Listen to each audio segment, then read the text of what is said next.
അംഗനവാടിയിൽ നിന്ന് വീണ 3 വയസ്സുകാരിക്ക് ഗുരുതര പരിക്ക്. തിരുവനന്തപുരത്താണ് സംഭവം നടന്നത്.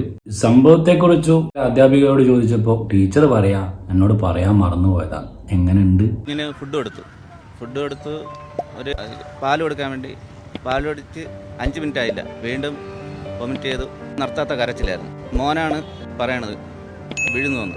തലയൊക്കെ നോക്കിയപ്പോഴത്തേക്ക് തല നല്ല മുഴച്ചിരിക്കും. 4:45 5 മണിയായപ്പോഴാണ് ടീച്ചറിനെ വിളിക്കണത്. അപ്പോഴാണ് പറഞ്ഞത് 12:30 കുഞ്ഞ് വീഴുന്നു വന്ന് പറയണത്.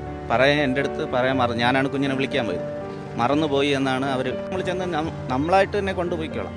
അവർ ഹോസ്പിറ്റലിൽ പോകണ്ട, ഒന്ന് അറിയിച്ചാൽ മാത്രം മതി. സ്പൈനൽ കോഡിന് ക്ഷതമുണ്ട്, ബ്രെയിനിൽ ബ്ലഡ് ക്ലോട്ട് ആയിട്ടുണ്ട്, ബാക്ക് ബോണ് സ്ക്രാച്ച് ആയിട്ടുണ്ട്, കഴുത്തിൻ്റെ എല്ല് പൊട്ടലുണ്ട്.